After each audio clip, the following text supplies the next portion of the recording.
friends, welcome to another video, or your first one if you're new here. I'm happy to have you either way. My name is Sydney, my pronouns are they, them. I am a disability media historian with a particular focus in theater, which therefore includes the history of circus and freak shows because that is early disability theater. And so I flew to London to take a train to Bristol to report back about the new Greatest Showman stage adaptation. Well, I will be. I'm filming this in two parts. And I do want to be clear right off the bat, this is not a review. I believe this run as an intended out-of-town tryout to get it on its feet for the first time and, you know, get out the kinks of this particular production. Didn't hire any reviewers and didn't want any formal reviews, and I do want to respect that. The intention of this video is to start or uplift an existing conversation around disability concerns with this intellectual property as early in the show's creative process as possible, because then maybe something will change if something needs changing. Again, I haven't seen it, so I can't actually tell you that yet. I also want to state a minor conflict of interest right off the bat because I think transparency is important.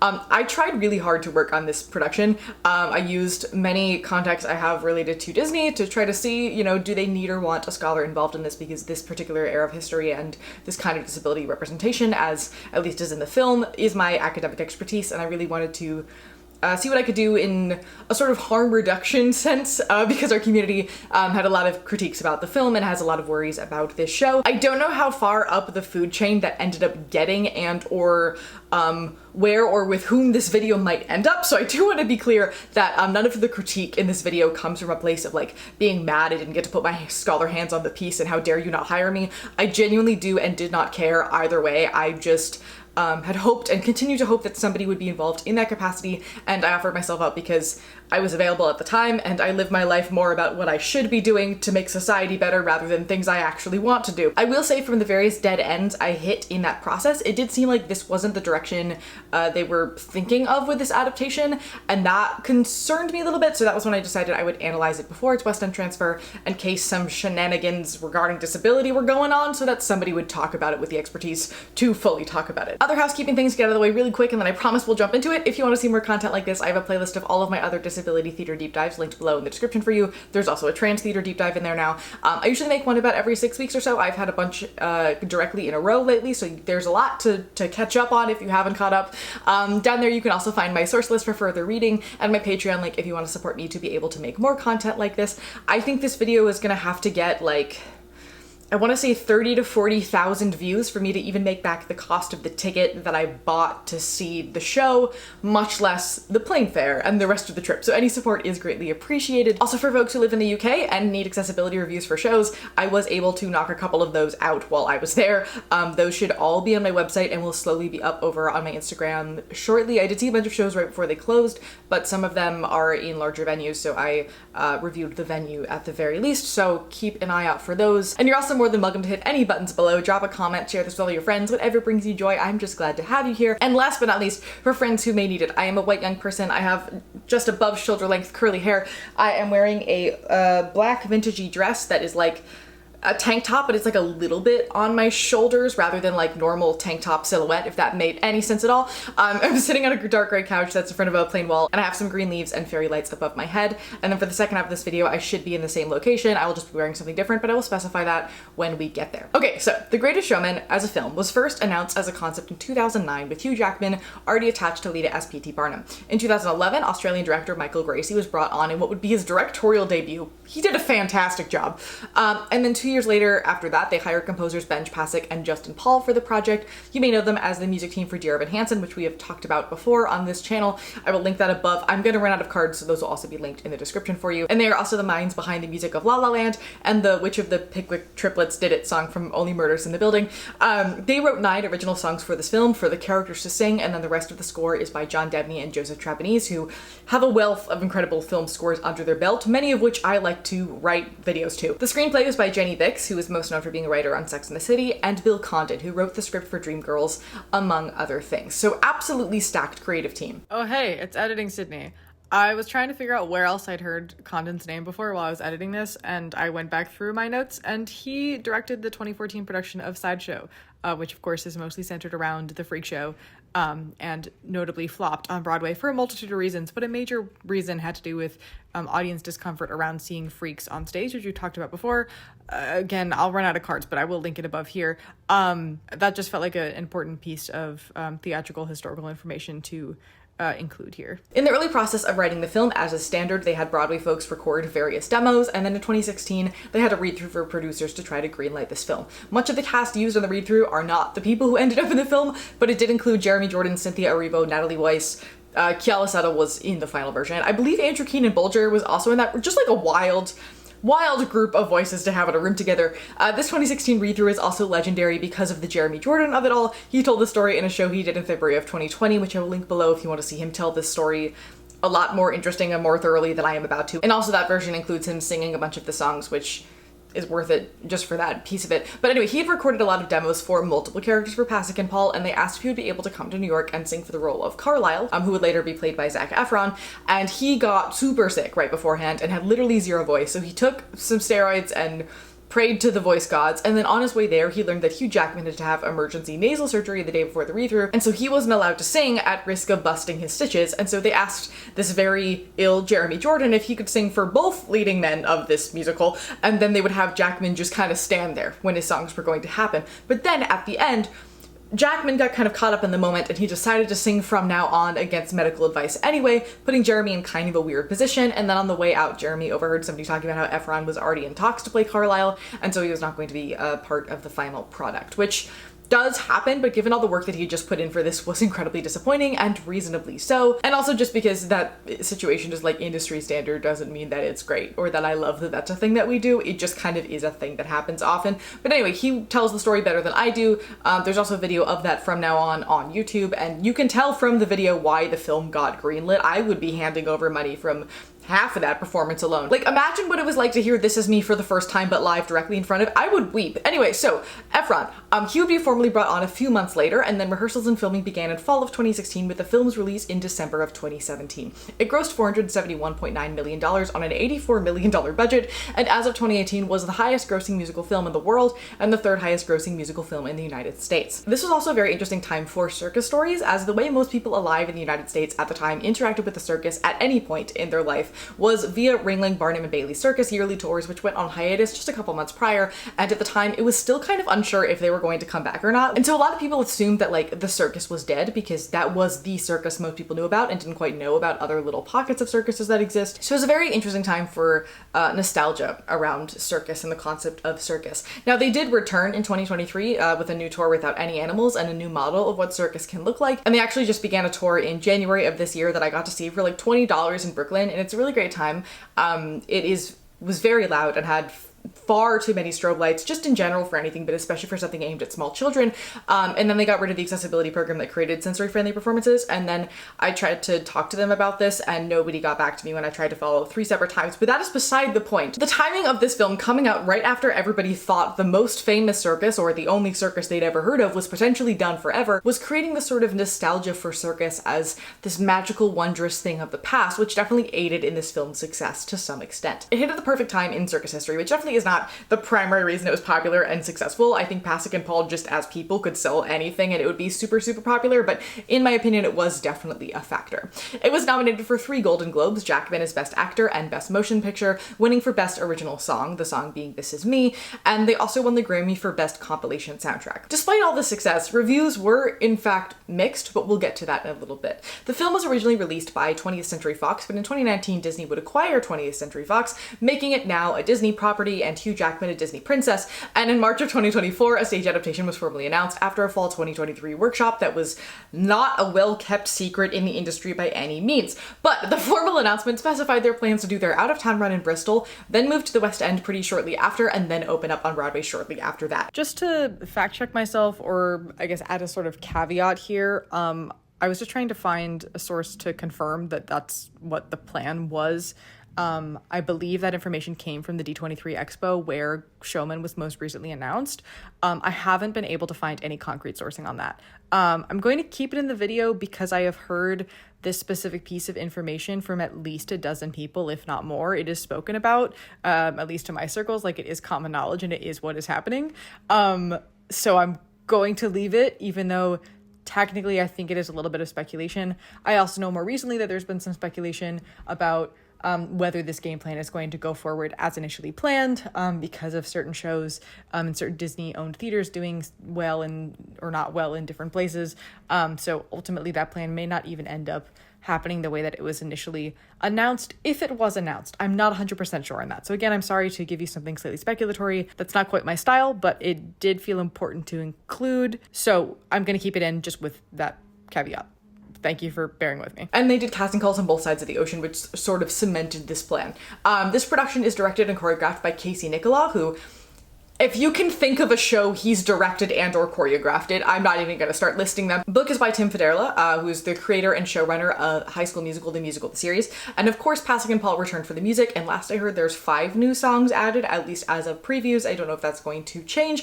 And I'm sure in musical fashion, they also had to throw in a couple of reprises, and there might be some lyrical changes and such, so we'll see what that looks like. And Alex Lacamoire is on music supervision and orchestrations, which is a name that has popped up, and I think truly a third of these analyses on this channel at this point. That man is just also everywhere, but let's not get ahead of ourselves and let's start with the film. Spoilers ahead, but also I would be surprised if you're watching this and haven't seen the film yet. No judgment, it's just that would be interesting. Anyway, so it begins with introducing us to a creative little boy whose name is P.T. Barnum, and he's the poor son of a tailor. As a boy, he falls for the daughter of one of the rich families they work for, whose name is Charity, and we see them grow up over time, and he tries to scrape a life together so he can be a worthy husband to her, but their relationship is always centered around, like, creativity and adventure. Together they have 2 daughters, and he continues to be ambitious, wanting to give Charity the life he promised her. And so when he's laid off from his job when the company goes under, literally the ship's sank, he gets a bank loan to be able to open Barnum's American Museum in downtown Manhattan. Unable to sell tickets for people to come see what is functionally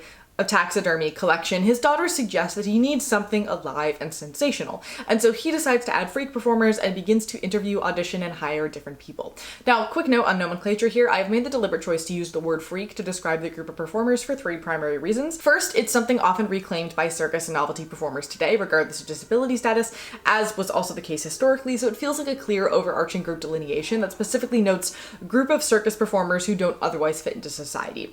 Secondly, there are many historical iterations of what these groups of people wanted to be called. Like after the 1899 strike, for example, a certain group of them wanted to be called prodigies instead of freaks, and so consensus on what they would have preferred historically is fairly difficult to pin down, and thus I'm choosing the often currently used term with all of the nuanced connotation that word carries. And third, I sometimes feel our desire to switch up less use historical disability language for comfort reasons in discussing it can actually be unhelpful. Specifically in the case of freak shows, there is so much complicated nuance and feelings tied up in those words, as they were both one of the only legal places disabled people could be out in public, and also one of the only ways disabled people could make income and have any control over their lives, and a place of real community and caretaking. But at the same time, they were also racist and exploitative and caused a lot of long-term damage in how people in general society view minorities even up until today. So to me, I feel like some of the discomfort of that situation is wrapped up in the word freak itself, and thus is not something I'm going to change to say disabled performers or anything more passive, because I think the discomfort is actually actively important.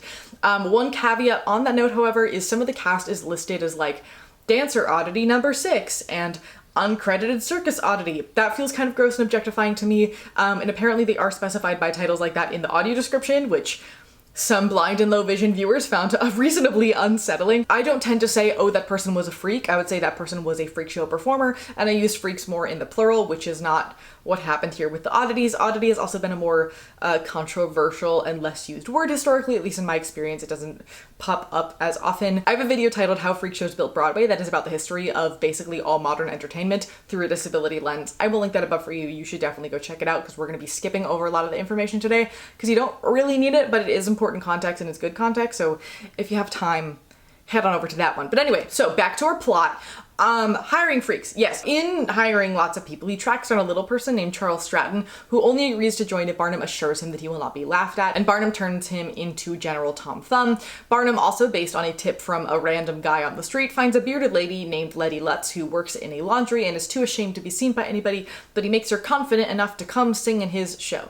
And tickets start selling very well, but people also begin to protest the museum because they think it's like grotesque and morally wrong. He also renames his museum Barnum Circus, which I must note historically and at this time, a circus was not stationary for more than like a week, and that's generally part of the definition of the circus in this era. So it doesn't really make a lot of sense for him to call it a circus, but perhaps that isn't the main thing to be nitpicking in this plot. He works with a playwright named Philip Carlyle, who's played by Zac Efron, to partner with him as a way to get more publicity for the circus, and Carlyle starts to fall for a trapeze performer, Ann Wheeler, played by Zendaya. But it's a sort of star-crossed lover situation because he's white and upper class and she's a black circus performer, and Carlyle gets everybody a visit with Queen Victoria, and on this trip Barnum meets a famous Swedish singer, that's a mouthful, Jenny Lind, and invites her to tour America with him. As Barnum gets more popular with the aristocrats, he decides to sort of distance himself from his performers who decide to stand up and take space with the song This Is Me, and then Barnum and Lind go on tour and Charity stays home with the girls and feels sort of left behind,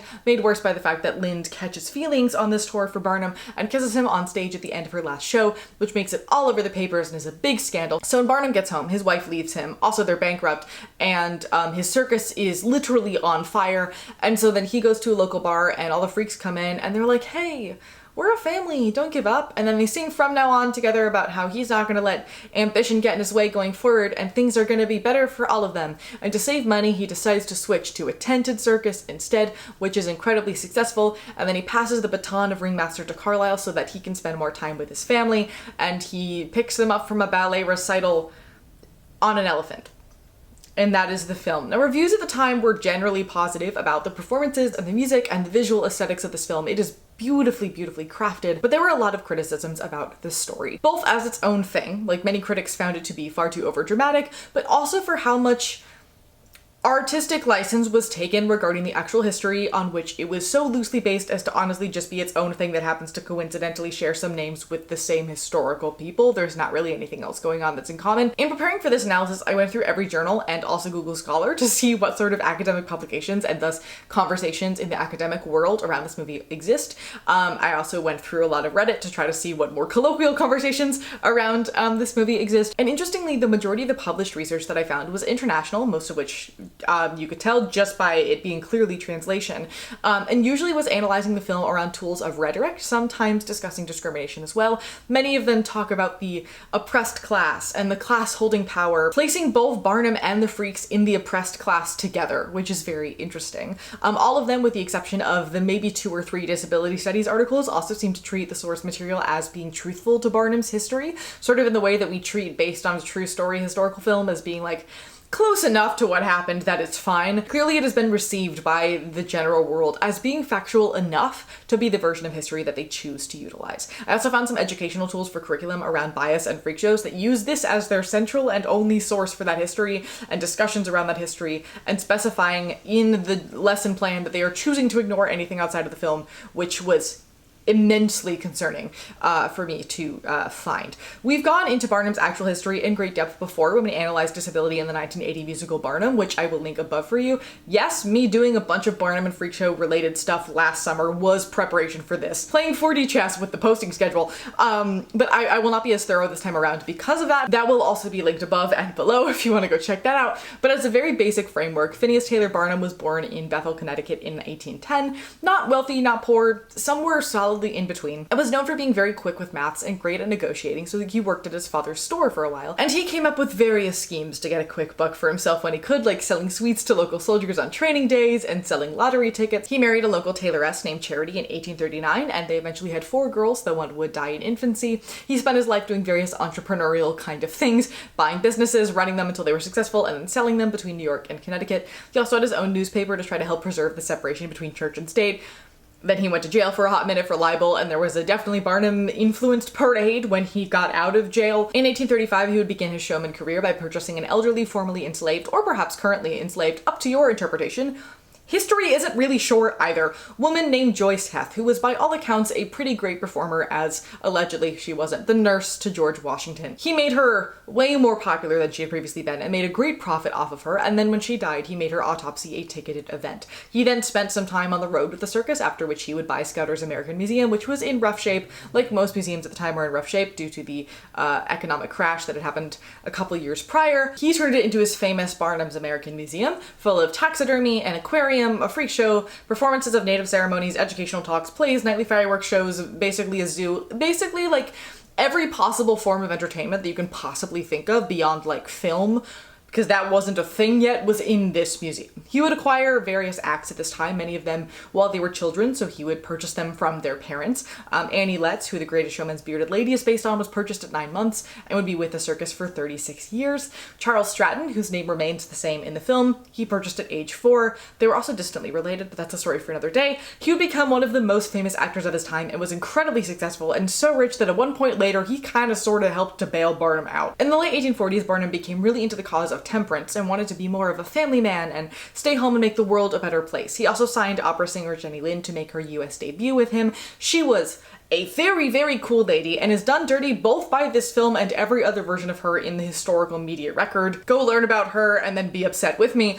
She ended up marrying the pianist that she went with on this tour and gave most of what she earned the entirety of her life to charity organizations and generally wasn't in the public eye. She kind of would just like pop in, do a concert to raise a ton of money and donate all of it and then disappear again. After this, Barnum took his museum and menagerie stuff on tour as a circus for a bit, also invested in some other things, one of which went kind of poorly, which forced him to declare bankruptcy. But before that, his important assets had all been transferred to his friends, so he didn't actually lose all that much, which is interesting, and he was able to make back everything within a couple years to repurchase those assets from all of his friends.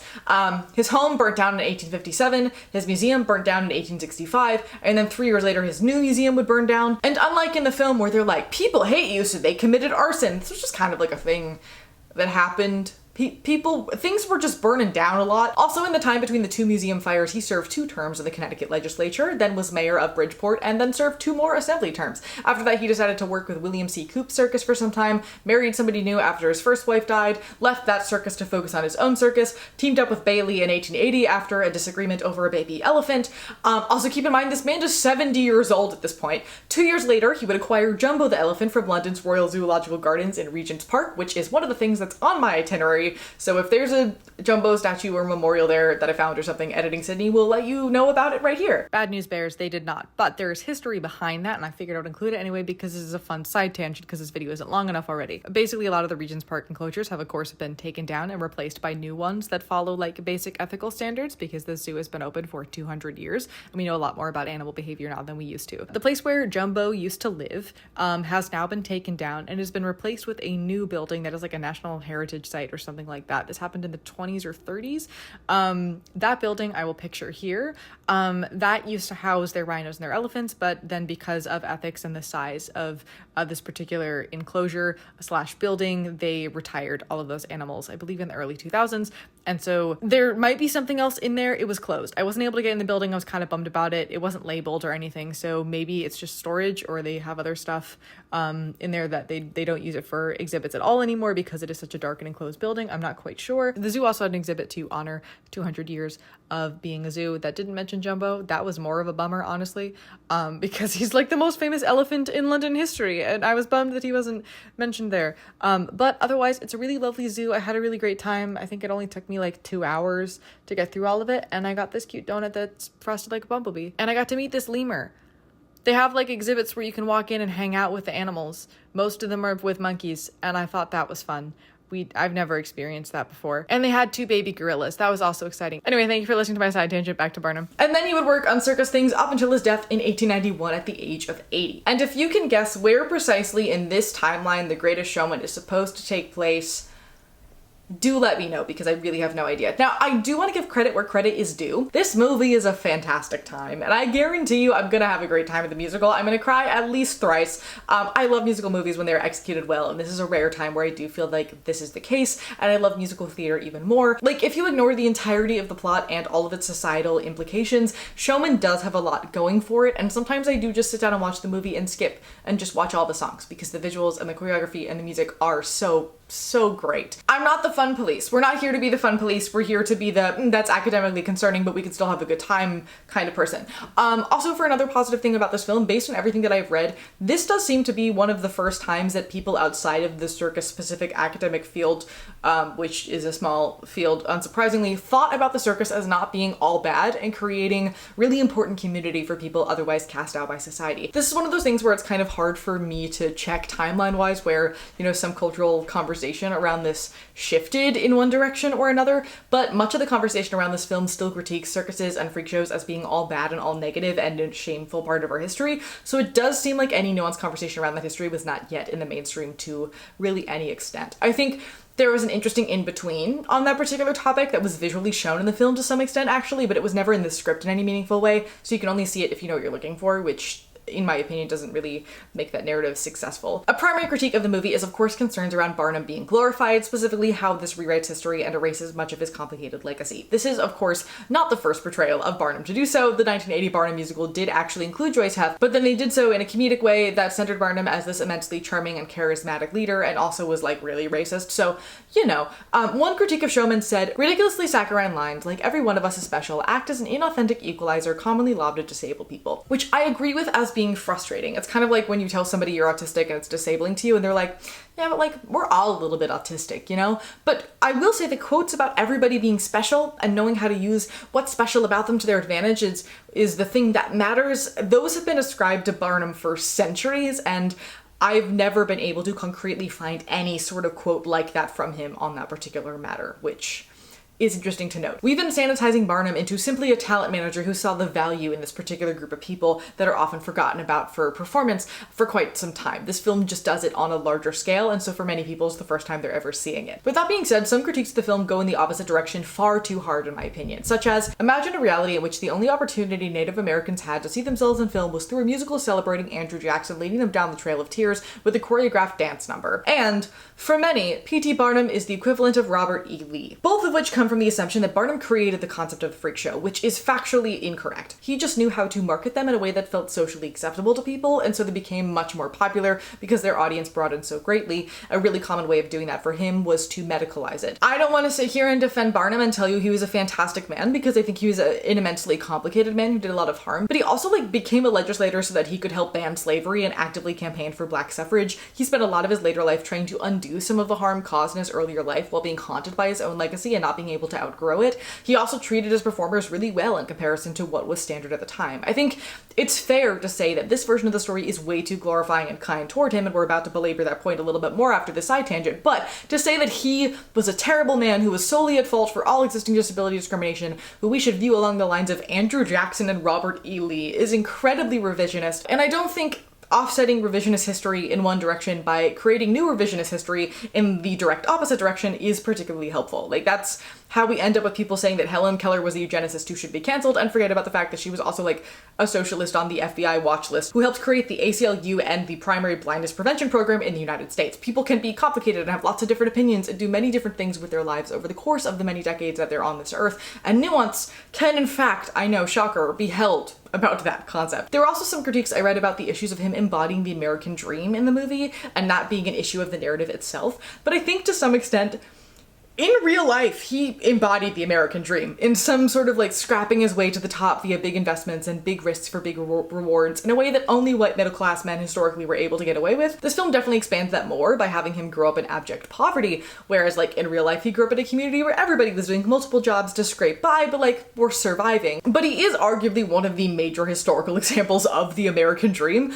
He created something new, he made a lot of money off of it, primarily through his own ingenuity, and then because he was new money rather than old money, he had a really weird time with the upper classes because they viewed him as a direct threat and then constantly trashed on him and ascribed a lot of things to him that he was not actually responsible for because they just wanted to drag this man through the mud. Barnum and his famous Yankee brashness and creative ways of making quick buck have become an important part of the American historical identity. So while I think we can critique the issues of the American dream idea in today's media, for sure, and they did play this up more in the film than was the case in real life, he sort of is one of the blueprints for this idea, so we can't quite critique it all the way for that. That doesn't feel super fair. We can, however, critique the film's choice to use that underdog storyline to put him almost on an even playing field with the freaks for much of the time before he gets a big head about it, and then he realizes and goes back down to being a community member alongside with them. Both characters are painted as outcasts, shunned by society, but the distinction here is in which one of them wields power. It's a bit unfair for the film to say that Barnum had to fight tooth and nail for what he has in a way that almost feels like a defense of him exploiting other people, because actually he means well, and these disabled people and people of color and otherwise classified as freaks at the time, people need this guy to see something in them so that they can live their full lives and live to their true potential rather than cowering in a corner and feeling sorry for themselves. The film depicts Barnum as the main white character who is active and optimistic, while the characters of the circus performers as representatives of racial minorities and disabilities who are passive and pessimistic. Specifically, these characters are fairly one-dimensional. The film prefers to focus on the inner life of the entire Barnum family as well as the romantic woes of the other leading white guy, rather than expand upon anything in the world of any of its disabled characters in the slightest, which makes the narrative of him coming in to save them come across a lot worse than if they were fleshed out human people. Expanding them out would give them more space to talk back to him about these kinds of issues, which would be an easy way to add the nuance that this narrative sorely needs. It's also important to note that almost all the disabled characters in this film are cripping up, which is when a non-disabled person plays a disabled character. This was still slightly standard at the time. A film that came out the same year was Breathe, starring Andrew Garfield, which I reviewed recently but might not be on the internet yet. But that film also told a very nuanced disabled story, as it historically happened, and was produced by the real historical figure's son, so the situation doesn't quite equate here. Also, based on how that story needed to be told in that film, it would have been very difficult to have somebody with that specific disability portray that role, so it would have made casting interesting. Anyway, conversations around authentic casting started really hitting the mainstream in 2015, and that's when we start to see a major casting shift. But disabled people in freak show related films and TV shows was more than standard by this point, with American Horror Story Freak Show premiering in 2014, for example, so that excuse doesn't quite work for this movie in particular, even though it does for another film that came out just about the same time. The only visibly disabled person that I know of in Showman is Sam Humphrey, who played Charles Stratton, Tom Thumb. At the time, disabled people made up about 20% of the population, yet only 2% of the characters on screen, 95% of them played by non-disabled actors. These numbers are unfortunately not all that different today, but again, given the history of freak shows on film in particular, it is very odd for there to be only one in this cast. And disabled audiences took great issue with this, both at the time and now, both because it,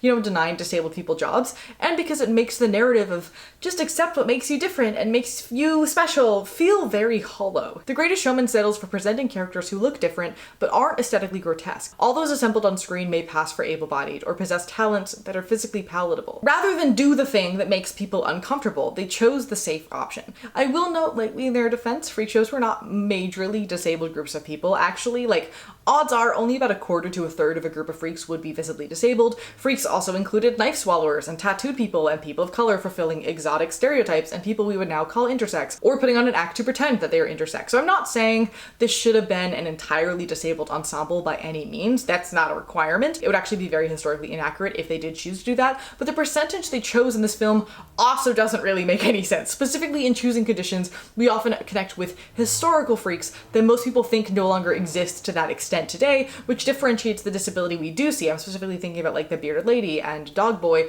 from disability you might see in your day-to-day life. Strategically avoiding things like facial differences and limb differences and other visible conditions that might make an audience think about how they would feel if their friend, neighbor, classmate, etc. with one of those disabilities were treated the way Barnum was treating these people, that they instead choose to portray as a little bit more fantastical. And that's a comfort thing. It's a way to distance ourselves from the past and forget how we engage in similar discrimination against people who look different today, just in case the Barnum telling everybody their special narrative didn't already distance ourselves enough from this story. I read a few arguments defending this movie by saying it's meant for children and thus it can be oversimplistic and it doesn't need to be accurate because really it's just there to be a fun time, which I think does us disservice to how intelligent children are and how we should actually be putting even more care into the media that we are making for them, because unlike adults who are capable of understanding bias and have lots of life experience to balance out the kinds of information they take in, children don't have that filter and they're shaping their understanding of the world based on every small tidbit of information that they are taking in. I do think there are many pieces of the Barnum story that would be a little bit difficult to tell in a kid-friendly way, for sure, but that's not an excuse for writing a news story altogether and oversimplifying things either. But anyway, just to log things before I head off to London tomorrow,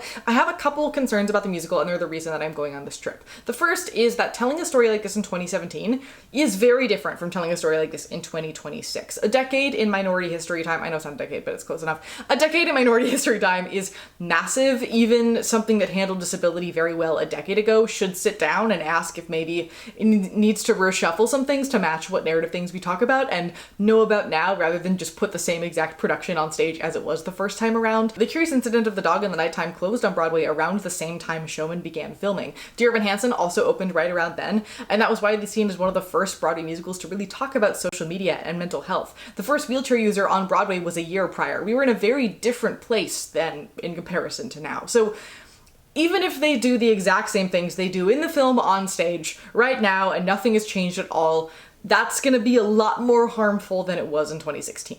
There's also a very different connotation when it comes to telling disabled stories on stage in comparison to telling them in film. As the freak show was dying for a number of reasons, but a major one being that disability was increasingly medicalized and thus viewed with this like pity lens, and so people no longer felt wonder and excitement and interest in going to see human oddities, they just felt awkward and uncomfortable. Freak shows just repackaged themselves as new stuff, both into vaudeville, which would also sort of die, but many pieces of that have melded into the world of Broadway. Again, that is a video that already exists on this channel, and also into film, specifically horror film as the initial location. Later repackagings of the freak show also include Ripley's Believe It or Not, the Guinness Book of World Records, and all of reality television, except maybe like the Food Network. Whatever they're up to is probably fine, but the rest of reality television is categorically freak show. But it's because of this legacy of being told it's rude to look at disabled people and that freak shows are universally bad, which is not totally the case, that people feel really uncomfortable looking at disabled people on stage in a way that is a lot less of an issue in film and TV, because there you know they probably can't tell that you're looking at them. And it's historically led to audiences being less inclined to go see in-person shows centering lots of disabled characters. How to Dance in Ohio and both runs of Sideshow being examples of this hurting shows because people were wary about going to see them. Both of these shows had also other issues concurrently, but the discomfort around disability on stage paired with medium reviews made audiences unwilling to try it out, and so they closed early. Historically, this has also led musicals dealing with the circus to try to conveniently avoid the disability as much as possible because they're aware of it. I believe Water for Elephants had a short-statured clown and that was it, but they otherwise pretty much avoided that story. For example, Pippin does the same, though there's an interesting disability reading of that we'll get to one day. So knowing this history, I became concerned about showmen in two directions. Either we have a circus show that is aware of this legacy, so they alter it to have even less disabled characters than there are in the film and don't hire any visibly disabled actors and try to sidestep it as much as humanly possible, even more so than in the film, which to me feels like trying to tell a story about Stonewall without including a single gay or trans actor. Like, sure, the story as it now stands may not require their inclusion, but any show that tells our history would be a guaranteed job opportunity for an underrepresented, underemployed group of people, and now you're taking that away from us. Or we have a situation where now on stage, which creates more of a parasocial real-life feeling because it is in person in comparison to what a film would do, we are having a group of incredibly one-dimensional, visibly disabled people praise Barnum as their savior and tell the story of the complicated mess of the American freak show in an almost entirely positive light. Both of which bring up immense levels of concern, and given the history of Barnum and the freak show, will go over much better with a British audience than they will with an American one down the line, which means these critiques might appear too late, and then now we have thousands of people re-engaging with the story mostly uncritically in 2026 and later, when we have done so much work and improvement regarding disability representation in the last decade, especially in theater. So unless they make massive changes to the source material in that particular regard, which I think would only be majorly possible with a disability scholar in the room, I fear the show is gonna set us back. A piece of me is hopeful that with an expanded runtime, the film is 105 minutes, and according to the website, the musical is about 2.5 hours, not counting intermission. Maybe they can expand some of the disabled characters and bring some of the nuance of the history back into the conversation now that they have the space to do so. Disney stage adaptations in the past have darkened stories and added a lot of depth back into them, so while I can't imagine what that would look like in this particular production, maybe it won't be worst case scenario. We can hope, but ultimately we will see. I need to go on a little trip first across the pond, and I will get back to you in a bit with my thoughts.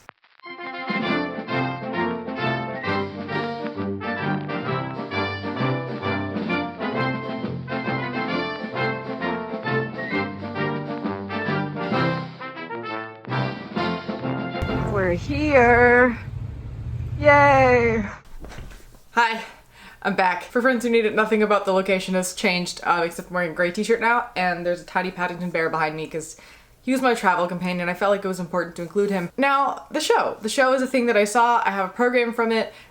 The UK cannot decide what their standard size of program is, and that is just a thing that I'm gonna have to be emotionally okay with. I do want to start off by correcting something from the first half, which is that while they did do casting on both sides of the ocean, by looking at the program, it seems like there's only 2 Americans in this actual cast. Going off their place of birth, of course, Brits might be living in the US and vice versa, but I found that very interesting.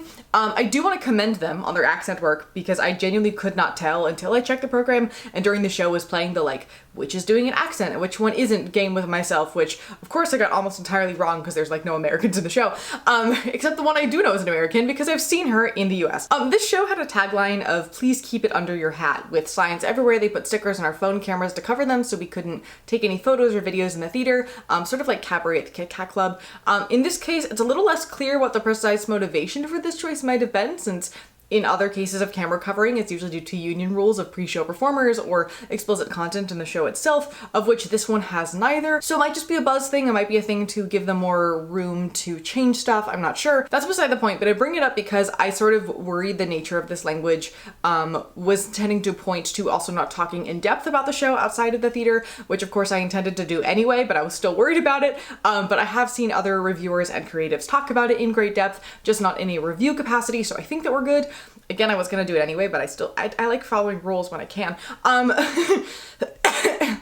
Now, before I start with the things that I loved and then all of the changes made that I feel in lots of directions about, and then we'll get into the disability and historical discussions, of course, I do want to flag that my biggest concern leaving the theater was an accessibility one. The opening number is staged in a way that is not dissimilar from the opening of the film, where it like cuts between the dark silent film cards with text on them and then close-ups of Barnum and the circus, though in this case obviously we don't have the silent film cards, it's not a film, so we're cutting between Barnum and people in the circus audience, and blackouts in between. It was really cool, it was really electric, I was really excited about it, but because the entire thing is staged in an otherwise blackout with quick lights on and off that are LED bulbs at full brightness and pointed directly at the audience, primarily using white light specifically, that there was one moment of blue. I think at one point there was also a full strobe. I wasn't access reviewing this was just a thing that was so jarring to me that I took some notes on it, but they were switching from full darkness to lights at the brightest possible setting directly in your eyes, and all I could think about was the large percentage of children that were in that audience who were wearing ear defenders and had fidget toys. It was a much higher percentage of kids with some sort of sensory disability than I have ever seen at any show ever in my time in theater. And also as somebody who of course works in accessibility in theater, I have heard so many horror stories of other shows aimed at families that use strobe lighting in such a way where it is not uncommon for kids who did not know that they had epilepsy to suddenly learn that they have epilepsy in a very traumatic way. Actually, all of those are also Disney shows. But I think this level of adrenaline inducing effect would have been just as strong had the lights been up lights or down lights, literally any angle that is not directly at the audience, and also maybe at 75% power instead of at full power. And also maybe we don't need the full strobe, we can just do a single on-off flash, especially because this was the most flashy part of the show by a long shot, and it really kicked it off, which may create significant overwhelm for certain kids who then have to leave and can't experience the rest of the show, in addition to of course the seizure risk. I saw the vision, I liked the vision in theory, the execution of the vision felt a little irresponsible, and I'm genuinely really concerned about it should it remain unchanged for its next run. I am not the kind of person who says we shouldn't be using flashing lights and strobes in theater, because I think there is a place for them, but I do think that there's something we always need to be careful with and deliberate about, especially so with shows that are aimed at littles, because they are significantly less likely to self-select relating to what they can and cannot tolerate and what might be safe for them, or know how to accommodate themselves in that sense, because they do not have the linguistic skills to be able to do so yet, which becomes a huge risk factor. Anyway, things that I liked right off the bat. The costume design, I wish I could show you pictures. There aren't any pictures, but it was gorgeous, it was fantastic. Specifically Charity Barnum's outfits were stunning. I want them in my closet. The cast, phenomenal. Of the 6 musicals I saw last week, this was easily the top 2 for vocal performances, only tied with Paddington, of course. I was absolutely blown away. The energy of the show was also like top tier. The level of circus stuff in the show was significantly less than what was in Water for Elephants, for example. I was overall wishing for a little bit more acro and a little bit more circus going on at once, though notably the acro team is smaller than an elephant's, and the stage size was also logistically, it's a different shape, so it's probably about the same amount of stage space, but it is smaller horizontally, so those things may be a part of it. That being said, they had some really cool illusions and seeming magic, which kind of carried that energy over. I'm just a circus nerd and I want as much circus as humanly possible. They also included a steer wheel, which is something I always get irrationally excited about and feel like it's never utilized enough in either circus or theater or circus theater, so that was really exciting to see. There was also this piece very early in the show where they're telling this early chunk of Barnum's life story, and they had a giant sheet come down and they created like landmarks and things from the story via props and lights and human bodies, which was just incredibly cool. And like they had like a bunch of human bodies become a lamppost, and it looks like a real lamppost, and like they became like an elephant that the little boy fed, and it was really beautiful. It was kind of the only thing staging wise that felt even remotely new in the show. It is otherwise a very safe and standard film adaptation, just plopped on stage beyond some narrative changes, which we'll get to. But the rest of it was just kind of like, yep, this is the movie, and now it's on stage, and it looks the same, and it wasn't a lot of additional wow factor. Everything else that I was wowed by was just, oh, they did the thing from the movie, but on stage. They figured out how to do that. That's cool, rather than, oh, that's a new thing that I'm really excited about. Specifically, like, Rewrite the Stars was my biggest wow moment of the entire thing, where technically it wasn't all that different from the film. I was just surprised they had them flying out of trapeze belting their faces off due to the sheer logistics of that. I mean, I've seen Lost Boys, so... But having two people on the same trapeze is a different thing than what Lost Boys is doing. Anyway, the first changes that they make all sort of fit into the category of trying to make Barnum a more complicated character, and I really, really appreciated that. I saw Josh St. Clair in the role of Barnum. He is the alternate for this role. He had this real, like, Flynn Rider energy to him. He's a lot younger, I think. I don't know how age works. He seems younger than Hugh Jackman was in the movie, which automatically gave Barnum a little bit more leeway to make mistakes because he's more in the age range where impulsive choices and mistake making are more forgivable, which I think helped the narrative a lot. And then they also made his wife Charity, played by the incomparable Samantha Barks, a much bigger role and much more involved in the goings on of the circus and of Barnum's life, often holding him to account for his behavior and pointing out where he embellishes the story or where he actively lets his family down, and all of those other things, which gave him a lot more pushback as well, which I thought was really helpful.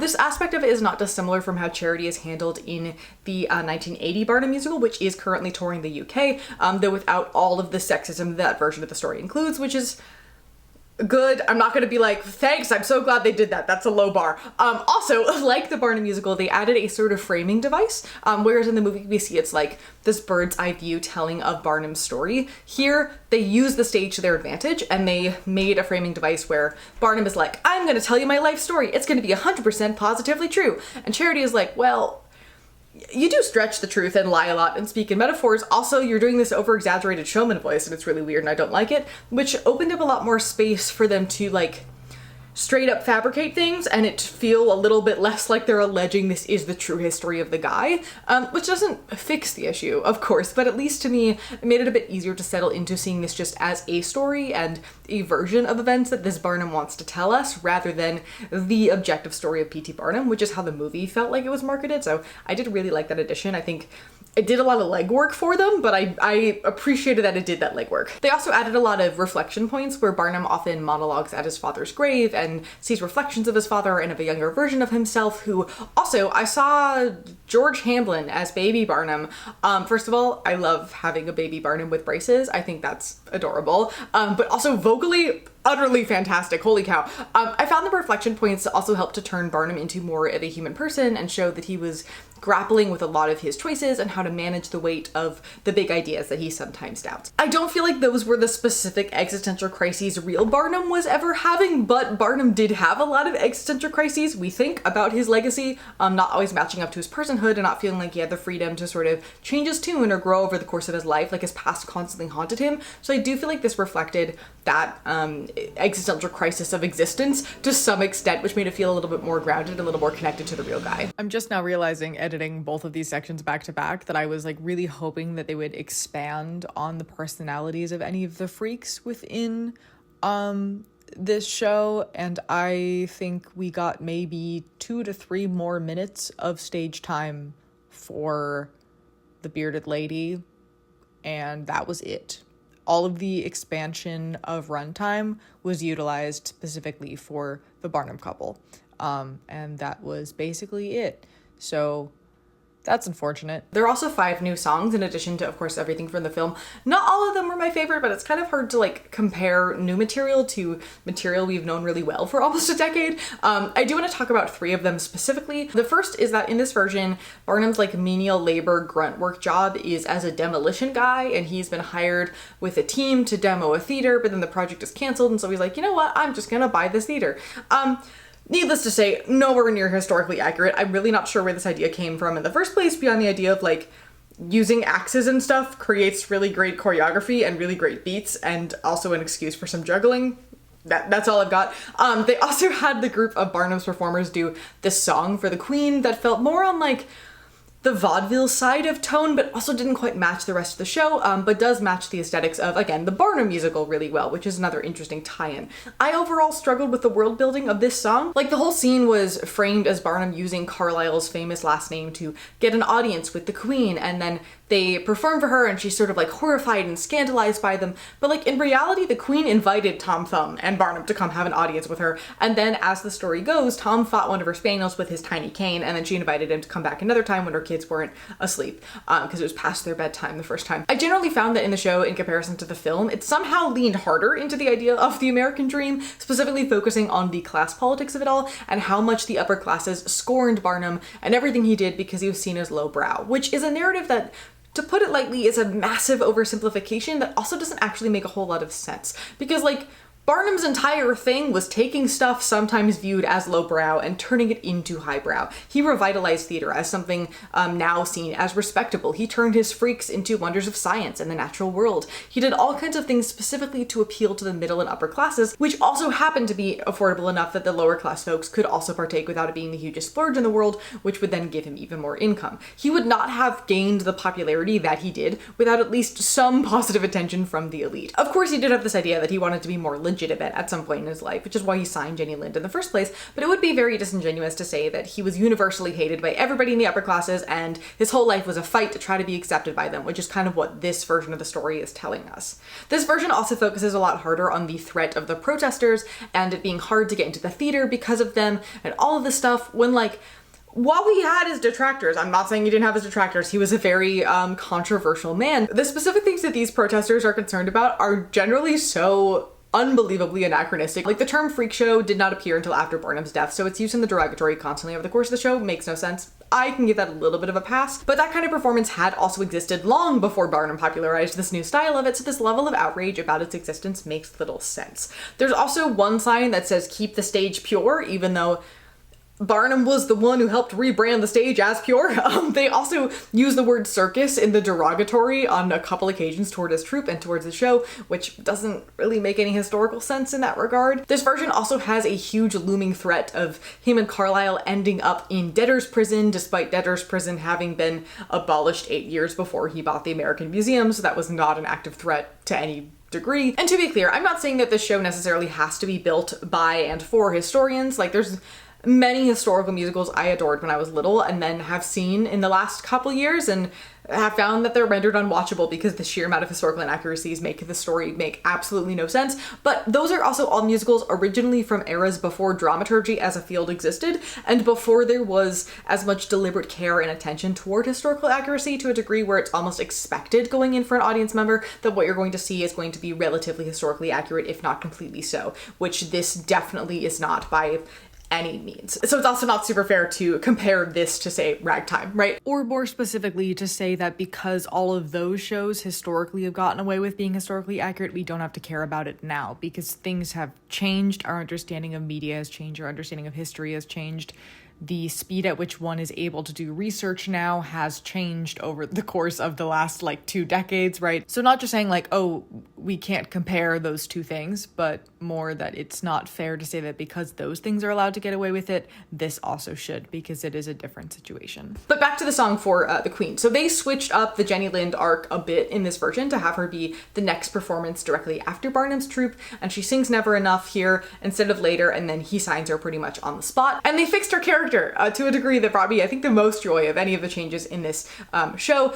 She specifies that she's not in it for the money because she donates all of her earnings to charity. They also cut the affair part mostly. Basically, what happens is Barnum is shirtless backstage and then Jenny Lind appears and she's like, "Oh, you're indecent, I can leave." And then Charity walks in and she assumes that something's going on between the two of them and she gets really upset and she walks out. And then Barnum and Lind have a tense conversation where she's like, "Is this not more than a business relationship to you?" And then exits in anger. And you could read that as her having feelings for him, especially because we've been primed to see that from every other version of the Barnum story. But honestly, based on the rest of the show, it feels a lot more like she's just excited to finally have a friend at her class level who also knows what it's like to come up from the lower classes and doesn't take everything so seriously and experiences human empathy. So I personally read that as completely innocent, and I hope that that can continue to be read like that going forward. I was overall absolutely thrilled by this change. I thought that it was really well done. Not my number one concern from the film by any means, means, but definitely in my top 5, and I'm glad for the legacy of Jenny that that has been changed. One of the other new songs introduces Ann Wheeler, the one played by Zendaya in the movie, and is Lorna Courtney in the show. I would argue that this Ann Wheeler is perhaps a distant cousin of movie Ann Wheeler. She's a lot more outgoing and gregarious and flirty, and she kind of runs the show, a lot more burlesque as well. And while it did address that maybe that's not super kid-friendly, they kept it in anyway, and I just feel interestingly about that whole situation. Anyway, in the second act, rather than have the big scandal be the interracial aspect of her relationship with Carlisle, it is leaked that she used to be a woman of the night and the protesters call her immoral. I do feel like, again, thinking about this as being for an audience of children, blatant racism and classism is pretty clear to kids, whereas she used to work on the streets. She should be ashamed. Goes straight over their heads. I also sort of missed the quieter Ann Wheeler. She just kind of felt like a lot, and I missed the version that we had before. They did, however, cut the Carlisle on his deathbed post-fire thing, which I enjoyed thoroughly. That always felt a little contrived, and I was glad that it was gone. Another change that I loved was rather than the thing where the performers are all intending to head in to like hang out with the aristocracy at that party, and then Barnum inexplicably closes the door on them and shuts them out, and then they sing "This Is Me." They changed it so that there's a fancy show in New York City for all of the richest people that Barnum really wants to impress, and Jenny Lind is supposed to perform with his circus troupe. And then he gets pressured from all sides at the last minute to throw the performers out and save his image, and so he decides to do so, saying, "I think it'll confuse the audience to see you up there tonight. Jenny's gonna do the show alone. It's for your own good." And then they sing "This Is Me," and during this number, they end up singing on a platform that raises above the aristocracy, which is a really powerful staging choice. I did feel a bit underwhelmed by the song itself. I'm not sure what was missing from it or why, to be any more specific, but I have seen other reviewers comment the same, so I don't know. Also in that vein, I will say I was a smidge disappointed by From Now On. I thought, like, I loved the aspect of him finding them despondent at the bar rather than the other way around. It felt way more organic and natural. But I was underwhelmed specifically because they didn't preserve the specific famous like 16 bars of choreography from the movie. I do wonder how logistically difficult it might be to execute said choreography 8 times a week while singing that material and singing it well, and that may have been why it was excised, in which case I'm all for the change. I love actor safety and sustainability. That's fantastic. But I was kind of excited to see that choreography live, and it didn't happen, and I was just like a little bit sad about it. And then of course we have the disability of it all, which is why we're here. Like I suspected, it's cut functionally, with a caveat. We're gonna get to that in a moment. Our primary cast of freaks, so like not counting the ensemble circus performers who appear during a couple of numbers, we have a guy who's real tall. By the way, none of their character names are listed in the program. Everybody is just listed as ensemble or circus ensemble. So you're gonna get my descriptions of who they are rather than what their names are, because I never remember the names of characters, and I assumed that I'd be able to cross-check it, and then I was not able to cross-check it. So we have really tall dude. We have Olga, who's really strong and she can lift pianos and put them back down. We have a set of twins who can read minds and also talk at the same time and also look absolutely nothing alike beyond having the same clothes, which I honestly found to be really funny.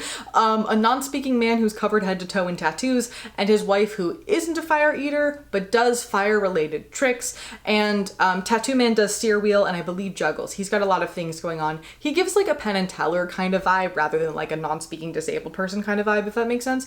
There is a woman who is covered head to toe in piercings and has really cool hair that's like bald on the sides but has a thick middle bit. And at some point in Act 2 we see that she's also a sword swallower. And then an acrobatic team, a clown that does approximately 0 clowning over the course of the entire show, but is designated clown based on him being dressed in clothing we associate with clowns from the mid-1900s, which distinguishes him as such, of course.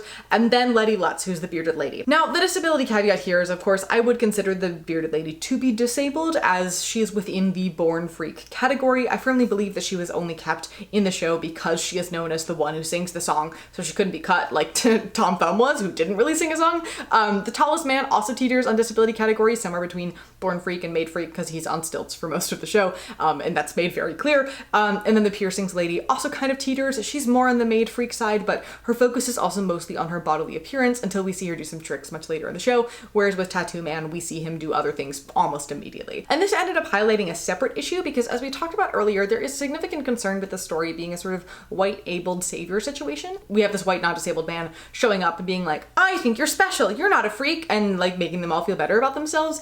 And so I found it interesting that in this production, of the main cast of freaks, the ones who were closest to physical freakishness were the characters of color.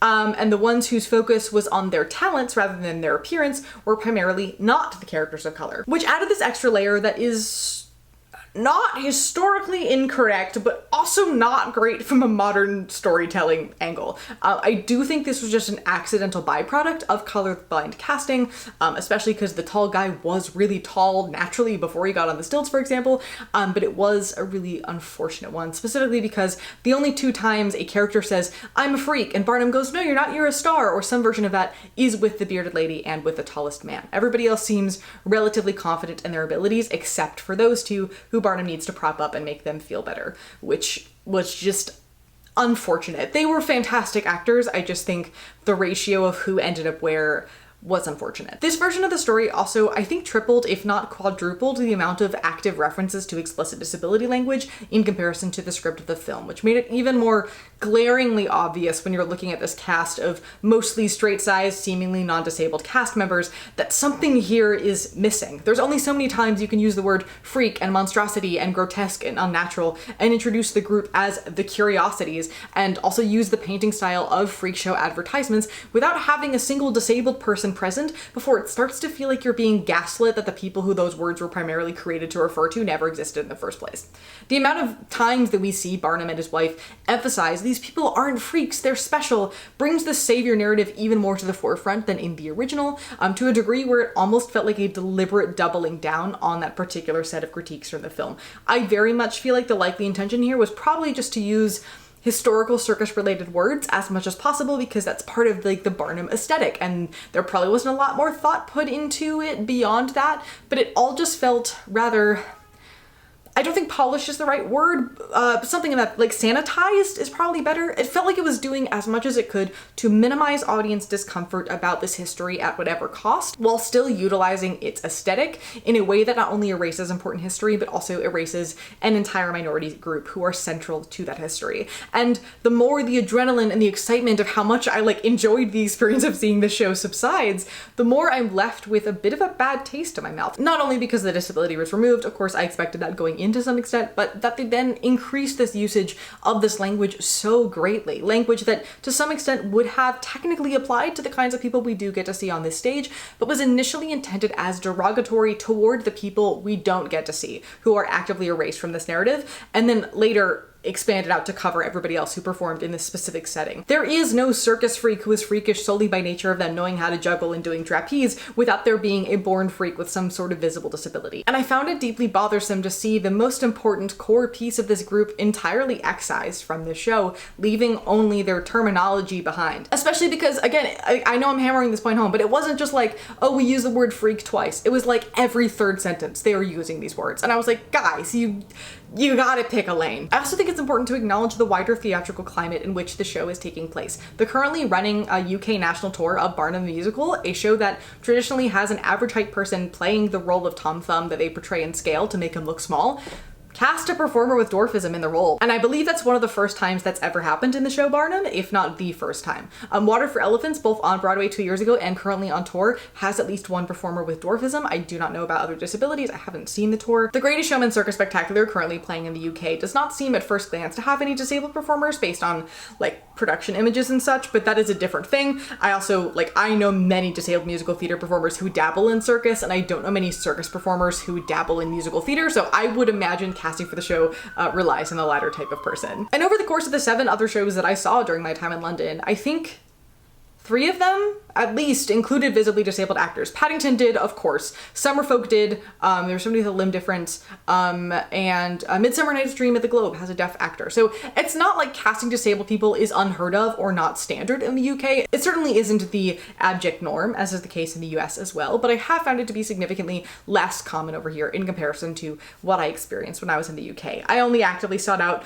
a disabled performer in Paddington, and everything else just kind of happened. Which makes it extra notable that this show didn't didn't have that. I mean, it would have felt weird in the US as well, but I only know of a handful of visibly disabled people currently actively working at this level of theater with this level of constant employment in comparison to what I've seen from disabled UK performers. So it would be significantly less weird for it to happen here. Still unfortunate, but culturally less odd at the very least. Overall, to like wrap this up, it did turn out being both better and worse than I expected going into it. If we're gonna look at like my top 10 concerns about this show going into it, I would say concerns 5 through 10 were fixed and concerns 1 through 5 were doubled if not tripled down upon, which definitely comes off as even worse within the 2026 theatrical and political climate. I also did have some conversations with folks around me to try to get their thoughts as unfiltered through me as I possibly could, and the general vibe that I got was, we've been waiting so many years to see this on stage, I literally don't care, it's incredible and I'm having a great time, which is valid, is a little bit of a concern.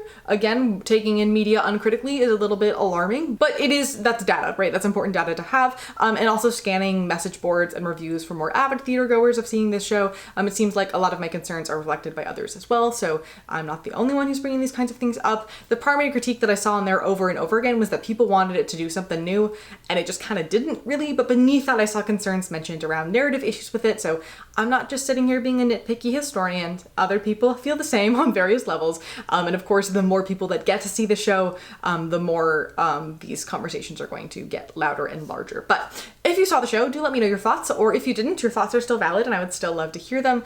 If you're working on the show, please change the opening lighting. If you do anything at all, you don't have to change anything else. I just really need you to change the opening number lighting because it scares me greatly. And as always, thank you for being here. Thank you for being. Remember, critical thinking is really, really sexy. And so is hiring dramaturgs, because historical accuracy actually makes your story better, like a lot of the time, and makes people less mad about your story in addition to that. And I look forward to seeing you, my dear, in the next one.